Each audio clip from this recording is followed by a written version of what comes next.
আজকে দেখতে গিয়েছিলাম শরীফুল রাজের ইনসাফ ছবি। ওইখানে যে পুরোই হতাশ, হলের মধ্যে দেখি একটা মানুষও নেই। মানে এইরকম একটা সিচুয়েশন বা কেন হয়েছে সেটাই আপনাদেরকে আমি বলবো। আর আমরা আজকে একদমই বিরক্ত হয়ে গেছিলাম ওভারের উপর।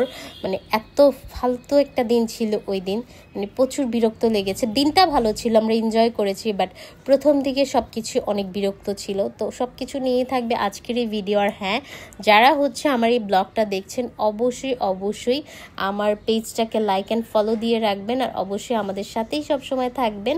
আর হ্যাঁ, চলুন আজকের এই সিনেমা আমরা দেখে আসি যে কি কাহিনী ঘটেছে আর পুরো হল কেন খালি ছিল।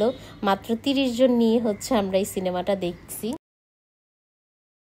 আসসালামু আলাইকুম এভরিওয়ান, আশা করি সবাই ভালো আছেন আল্লাহর রহমতে এবং আপনাদের দোয়াতে আমিও ভালো আছি।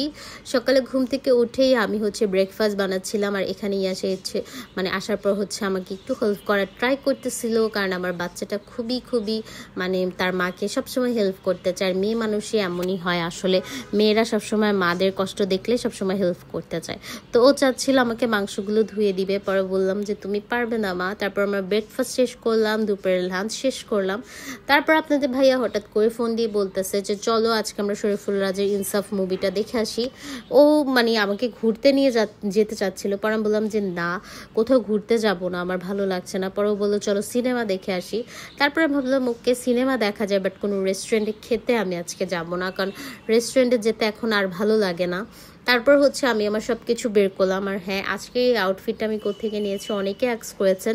আসলে এটা আমি কিনিনি, এটা আমাকে গিফট করা হয়েছিল। আমার নানি শাশুড়ি আমাকে গিফট করেছিল আমার মামা শ্বশুরের বিয়ে উপলক্ষে। সো এটা আমি ঈদে বানিয়েছিলাম আমার ড্রেসগুলোর সাথে। তো ভাবলাম যে না, আজকে যেহেতু মুভি দেখতে যাচ্ছি যাই এটাই পরে যাই।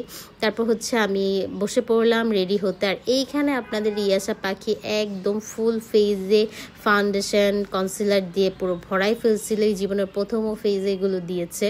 একা একা আমি কাজ করতেছিলাম, এসে দেখি অবস্থা। তারপর এখানে আমি রেডি হয়ে পড়েছি এবং আপনাদের ভাইয়াও রেডি হচ্ছিল, অফিস থেকে এসে একটু ঘুমিয়েছে, ঘুমানোর পর রেডি হয়েছে। এখন ওভার কল দিতে স্যার, ওই দিন ওভার পেতে এত বেশি প্যারা খাইছি আমরা, জাস্ট আমরা 30 মিনিট শুধু ওয়েটে করছি ওভারের জন্য, পাচ্ছিলামই না। যাও পেয়েছি, অনেক লেট করে ওভার এসেছিল। আর এখানে আমরা ফাইনালি একটা ওভার পেয়েছি, তারপরও নিচে যে অনেকক্ষণ দাঁড়ায় থাকতে হয়েছে। তারপর আমরা রেডি হয়ে বের হয়ে যাচ্ছিলাম। আর ওই দিন কেন যেন ওরও মুড অফ ছিল, হয়তো ঘুম থেকে উঠছে এই জন্য। আর ওই দিন আমার শরীরটা ভীষণ খারাপ লাগতেছিল, এই জন্য আমার যেতেই ইচ্ছা করতেছে না লাস্ট মোমেন্টে, এবং ওভার লেট হয়েছে দেখে আরও বেশি যেতে ইচ্ছে করতেছিল না। শরীর এক তো খারাপ। এই দেখেন ওভার কত লেট করছে, আমি দোকানে খাবার টাবার কিনেছি, তারপর ওভার এসেছে, আমরা উঠলাম। আর এখানে ইয়াশা আমার মন ভালো করার ট্রাই করতেছিল, সে অনেক ধরনের কথা বলতেছিল। সে যখনই দেখে যে আমি চুপচাপ অথবা তার বাবা চুপচাপ, সে অনেক কথা বলে আমাদেরকে হাসানোর ট্রাই করে। এই জিনিসটা আমার আমার খুবই ভালো লাগে, মাশাল্লাহ।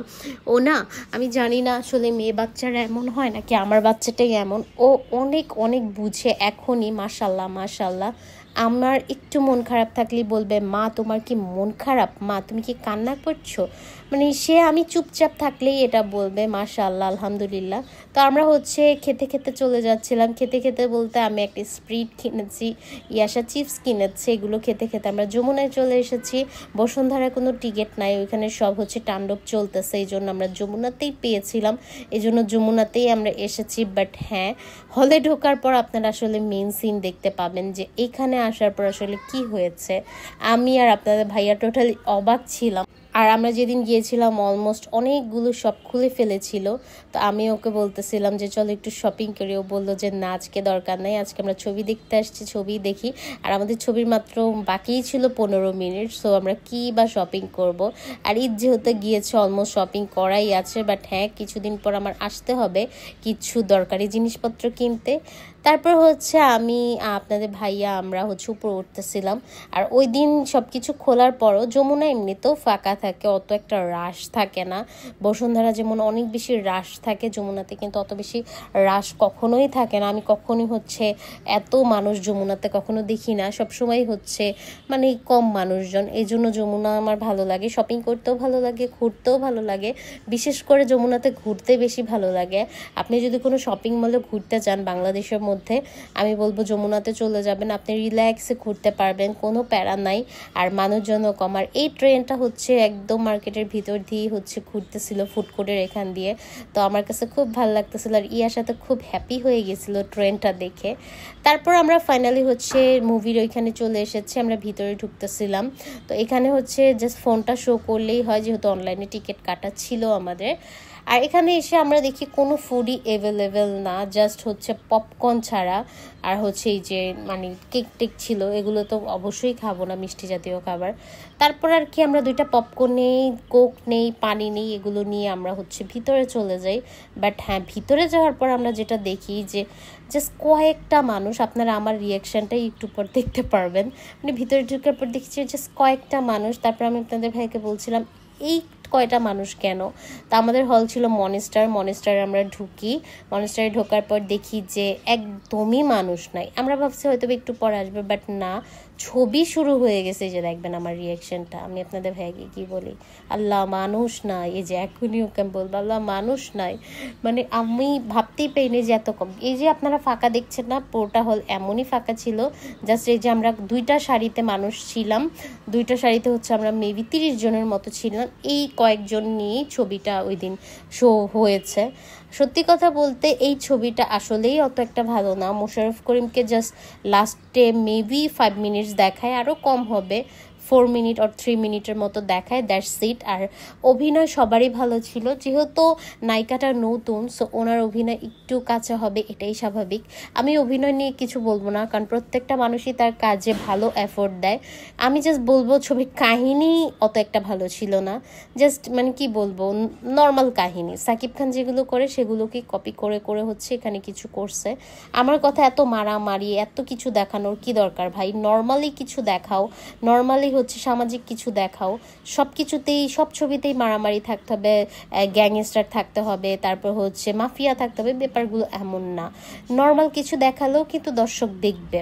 যাই হোক, খুবই হতাশ। তারপর হচ্ছে হাফ টাইম দিয়েছে, হাফ টাইমের সময় আমরা হচ্ছে খাবার কিনতে আসি, তখনও দেখি কোনো খাবার অ্যাভেলেবেল না, শুধুমাত্র পপকর্ন, চকলেট।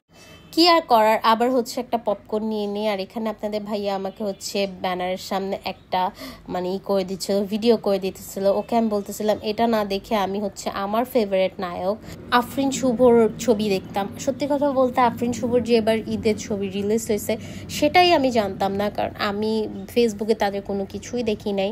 আর ঈদের আগে যেহেতু আমি দেশের বাইরে গিয়েছিলাম ঘুরতে, এবং আমি আসার পর বিজনেস নিয়ে এত বেশি ব্যস্ত হয়ে পড়েছিলাম যে ফেসবুকে কি হচ্ছে না হচ্ছে আসলে ওইটা আমার মানে দেখারই সময় ছিল না, খেয়ালও ছিল না। সো আমি জাস্ট জানতাম আমার হাজবেন্ড বলেছে, সেজন্যই আমি জেনেছি যে তাণ্ডব আসতেছে। আর তাণ্ডবের কিন্তু অনেক অনেক সব কিছুই ফেসবুকে একটু পরপর আসে। এই যে দেখেন শুধু মারামারি, এটা ওইটা। তারপরে আমি আপনাদের ভাইকে বলি যে চলো আমরা বের হয়ে যাই, আমার ভালো লাগছে না এই ছবিটা দেখতে। তারপর আমরা যেটা করি, এই যে আমরা এই দেখেন ছবি কিন্তু চলতেছে, আমরা ছবি এই প্রথম আমি আর আপনাদের ভাইয়া কোনো ছবি পুরোটা না দেখে, শুধু আমরা না অনেকেই বের হয়ে, আমরা বের হওয়ার পর দেখি আমাদের দেখা দেখে অনেকেই বের হয়ে গেছে।